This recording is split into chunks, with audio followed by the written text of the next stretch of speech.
Hey guys, so I want to talk to you a little bit about the concept of best practices and word choice, and that's kind of a broad subject, obviously, um, for sales in general and in Medicare.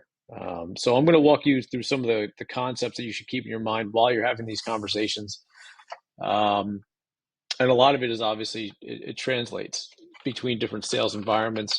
And then I'm going to talk to you a little bit about what is specific to the Medicare space, and then I'll give you a little pitch about how I discuss Part A and Part B with people, and uh, and sort of how I get them to transition their mindset to needing some extra coverage, whether or not they already did their research. I find a good way to explain it and get them cemented to me as their guy. So on the broad scale, positivity is obviously a huge thing when it comes to sales. So you want to smile. People can hear it on the phone. They can hear positivity in your emails. They remember that, right? It's literally your business card when you're sitting face to face with them. It's what they gravitate to is positivity, smiles.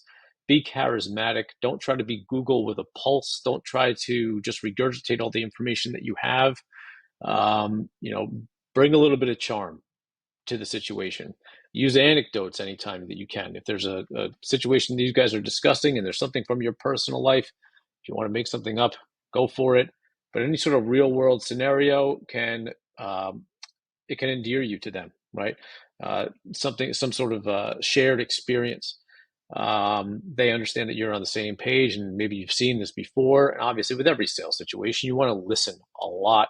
You want to parrot what the person is saying, make them understand that you're in this ride with them and that you are understanding what they're talking about. Service is a huge part of this. What I mean by that is you will be referred to. People who are on Medicare talk to their friends and family about their Medicare experience, how they shop their plan, how they found their plan, if they have a guy, what service they called. So you're going to be referred to either in a good way or a bad way. So do whatever you can to make sure that you're either making them learn or making them laugh, preferably both. But make sure that you're leaving an indelible mark and cementing yourself to their memory of Medicare. When they think Medicare, you want to be synonymous with that thought.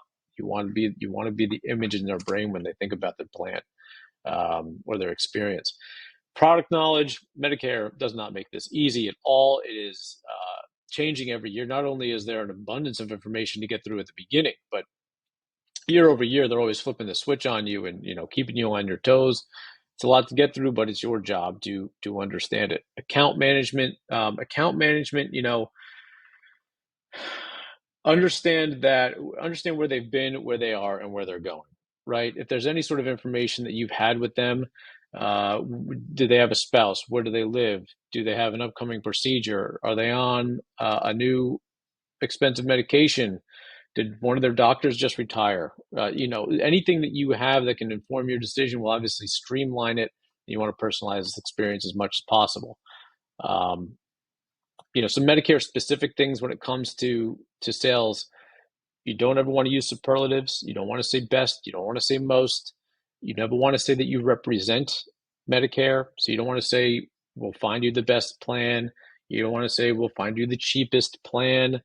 We'll find you, the whatever is the most popular plan. You don't want to say any of that stuff. You don't want to say that you work directly with Medicare. You don't, and you can't say that. CMS, the Center for Medicare and Medicaid Services, the government arm of the Social Security, the CMS office, they have a giant compliance department who just hunts this stuff down. There's a lot of bad actors, unfortunately, who sit on our side of these conversations, and because of that, there's been just thousands, literally maybe tens of thousands of consumer complaints about the plans that they got shoved into by nefarious actors. So make sure that whatever you're doing is on the up and up and compliant. I'll walk you through how I talk about Medicare Part A and Part B, and this will kind of give you a head start into getting their gears working. Most of the time, 65-year-olds tend to know other 65-year-olds around that age anyway. So not only are they doing their own research, but they probably know somebody who's been on Medicare. who's been through the services, who has their very strong opinion, and and has tried to direct them, or has, at least put a little bug in their ear about what they should be doing, where they should be going. So I try to squash all of that. So the way that I go into my conversation is something like this. I say, I'm going to talk to you a little bit here about Part A and Part B of Medicare. I understand that you've probably been inundated with this information. You've got about 1,000 phone calls a day and about 1,000 emails a day, and I'm sure there's a table in your house piled sky high with flyers from companies trying to get your business. But let me just rewind all that, talk to you a little bit about Part A and Part B. Not only will it answer some of the questions that you have, it also might jog a question or two. And ultimately, it'll provide a lot of context for the rest of our conversation about Part C, Medicare Advantage, and Medicare Supplement plans. So there really are three parts to Medicare. There's Part A and Part B that you get from the federal government, and then there is Part D, which is the drug plan. That's the plan that you get from private insurance companies. So Part A is your hospital coverage. And when I say that, really what I mean is the hospital bed. Part A won't cover everything that happens at the hospital. Pretty much it's just the bed. So if you go to the hospital, they're going to charge you $1,600 in the first night that you are there. That is not an annual deductible. It's only good for 60 days. So if you are discharged and readmitted 60 days later, they will charge you that $1,600 again. After that, for days 61 through 90, it is $400 a night. Days 91 to 150 is $800 a night, which basically makes it like the nicest resort you've ever stayed at, except the food and the staff are miserable. Part B functions a little bit differently. This is the one that a lot of people are more familiar with. Part B, you have an annual premium. The base annual premium is $164.90. That can be a little bit higher depending upon your income, and we'll get to that in just a moment. Beyond that is an annual, that's a monthly premium, and then there's the annual deductible. The annual deductible this year is $226. Part B is covering pretty much everything that's not the hospital bed, if you think about it. It's your doctor's offices, your ambulance rides, wheelchairs, walkers, blood transfusions, chemotherapy, physical therapy, pretty much everything else except the bed. So if you need any of those services, you'll pay the first $226 one time a year. And after that, Medicare will pay 80%, and then you'll pay 20%. So in a real world scenario, if you say you need like a knee surgery or a shoulder surgery, and you're going to go to your local hospital to do that. So first, you would have to pay the first $226 of that about $50,000 surgery.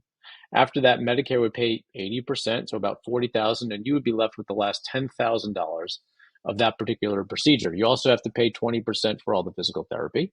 You have to pay 20% for the ambulance that brought you there, $1,600 for the bed, et cetera, et cetera, et cetera. That's why people get interested in talking about these other kind of things, whether it's Medicare Advantage plans or Medicare Supplement plans.